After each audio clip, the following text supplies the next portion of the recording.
Mesdames et messieurs, bonjour. Bienvenue dans la revue des titres de ce mardi 1er octobre 2024 sur vos chaînes préférées Speedline Télévision.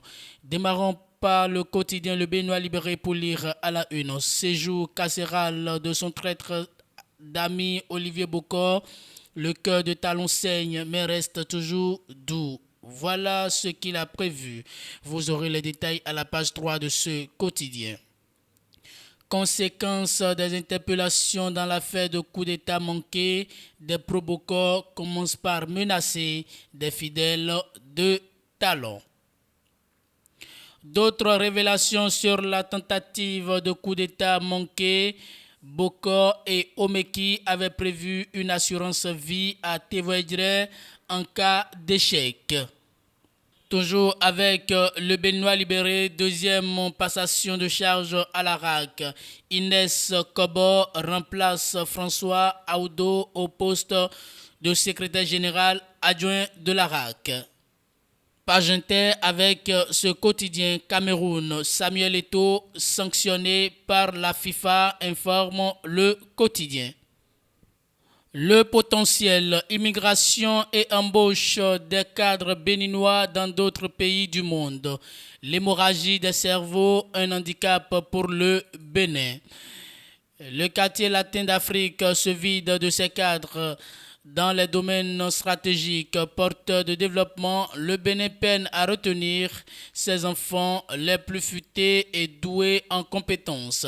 La fuite des cerveaux qui sévit dans la sous-région ouest africaine n'épargne pas le Bénin. Chaque année, des centaines de médecins sortent des facultés et universités publiques.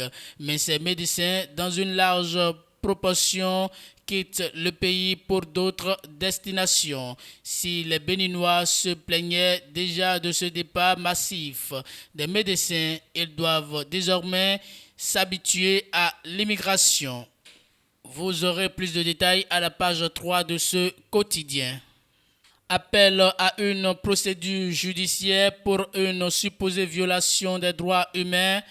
Rachidi Gbadamassi, victime d'un complot, son neveu sous pression politique. On lui a même proposé une rencontre avec le président Boni Yayi. Lutte contre le terrorisme dans le nord du Bénin, un ancien fonctionnaire de police offre des pistes de solutions stratégiques. Et c'est le quotidien Nouvelle Économie qui ferme la marche de ce numéro. À la une, impôts, douane. Près de 278 milliards de francs CFA mobilisés en janvier-février 2024.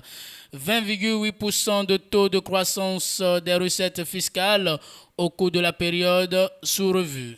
Deux des trois régies principales du Bénin ont mobilisé près de 278 milliards de francs CFA entre le 1er janvier et le 29 février 2024, rapporte la Direction générale du budget.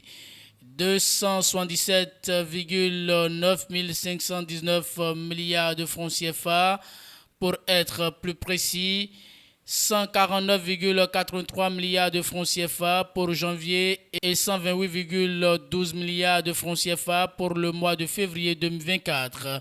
En effet, en 60 jours de collecte budgétaire, la douane et les impôts ont séduit par leur performance.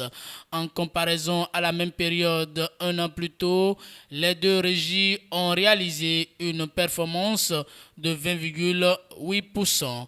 Par ailleurs, les recettes globales du budget exercice 2024 totalisent 311 milliards de francs CFA en hausse de près de 40,40 milliards de francs CFA par rapport à la même date en 2023, soit un taux d'accroissement de 14,9%. De quoi a fouetté l'orgueil des dépenses publiques au cours de la saison budgétaire. Vous aurez plus de détails dans les colonnes de ce journal.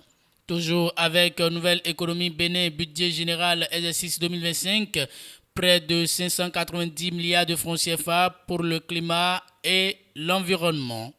Horizon 2026, la Côte d'Ivoire veut rembourser plus de 11 600 milliards de francs CFA de sa dette publique. Nigeria, les Béninois ont souffert de la fin des subventions sur l'essence Payor, informe le quotidien. Mesdames et messieurs, et c'est tout pour la des titres de ce mardi 1er octobre 2024 sur vos chaînes préférées, Speedline Télévision. Merci pour votre fidélité, écoute et attention. Passez une très bonne journée.